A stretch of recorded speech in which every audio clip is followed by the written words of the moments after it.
All right, welcome back. Example 2. Let's walk through example 2. So, Elmer Inc., they manufacture equipment estimated useful life of 13 years, and we're going to lease it for 10. We're told the equipment fair value, residual value, etc. The first thing we need to do is calculate the present value of the lease. So I'm going to actually go back to my example 1. We're going to copy this little table, and let's put it over here. So our rate would be 11%, we're told. That's this number here, 11%. The number of years, we're told it's a 10-year lease. Our annual payment is our negative $34,250 is how much we're going to pay each year. Our future value is our residual value. I'll make a note of that, residual value. This is our annual lease payment, number of years. And this is our incremental interest rate. And we have, it looks like we do at the beginning of each year, so that's a type 1. Paid at the beginning of each period. Okay, so that gives us our present value of $233,755. Let's go back and we'll copy our amortization schedule. We'll update it accordingly. All right, so our effective interest rate will be 11%. We started on year 2, which is correct. We have 2, 3, 4, 5, 6. We need to add a few more years down to year 11. Okay, so it's 1, 2, 3, 4, 5, 6, 7, 8, 9, 10 payments. Our opening carry value would be the $233,755. Our payment, we're told, $34,250 each year. The original interest in year 2 would be 0, and it's all principal. Then we need to take the 11% times the carrying value from the previous period. Now we have 11% of the previous carrying value. The principal is the difference of payment less interest, and the carrying value declines based on the principal. So now let's copy this down, autofill. And looks like I'm missing something.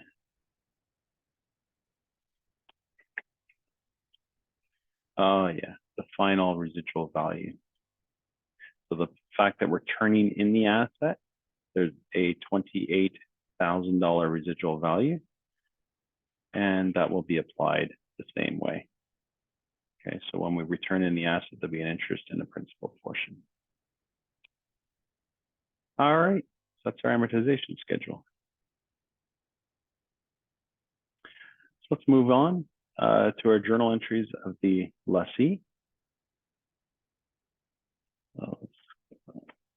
Hold on, I got some pieces here. I'm gonna journal entries under the lessee. So we have 01 of 01 of year 2. So we have the original equipment under lease. And we have the obligations under lease. Okay, so we'll debit our equipment under lease for the lessee, the person that has the asset now, for $233. And we're gonna have to widen this a little bit. There we go. And then if we carry on, we make our first payment. So our obligations under lease will come from cash. And the amount of our payment would be $34,250. So debit our obligation, credit our cash. Moving on to December 31st of year 2.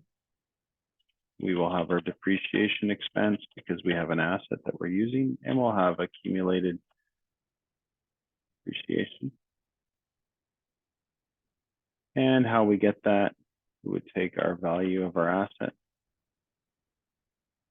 There we go. And we have a 10-year lease. Right? Yes, 10 years. We'll take the 233 divided by 10. Oh, guess what I forgot? Residual value. So we need to subtract the 28,000. And then that gets divided by 10 years. So this is cost less residual value over life. So we'll just say it's 2575 just for rounding sake. And then also we have to record our interest expense and our interest liability or payable.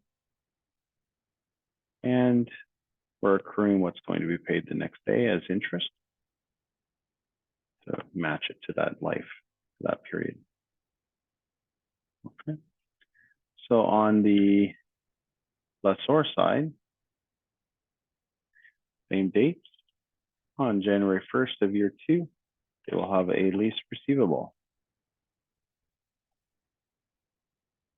They will have an unearned interest income. And they will have equipment acquired or leased. So up here it says Belmont's 8%. I thought it said both have the same discount rate. Yes, I saw that somewhere. Oh yeah, equipment has a fair value at 233. Okay, same as the inception of the lease value. Okay, so the lease receivable then would be the 10 payments of 34,250 plus the residual value at the end. Okay, so our lease receivable is the full 370,500 because they'll get 10 payments of 34,250 plus they'll get the asset back with the residual value of 28,000. The equipment acquired under lease will be the same as the carrying value by the lessor. And the difference is our unearned interest income. Moving on, January 1st, we receive our first cash payment from the lessor. And our lease receivable gets declined. So our cash coming in is 34,250, and that's all from our lease receivable. Moving on to the end of December, we will reduce our unearned interest income and we will move it to interest income. And that will match our 21,946 based on our amortization schedule.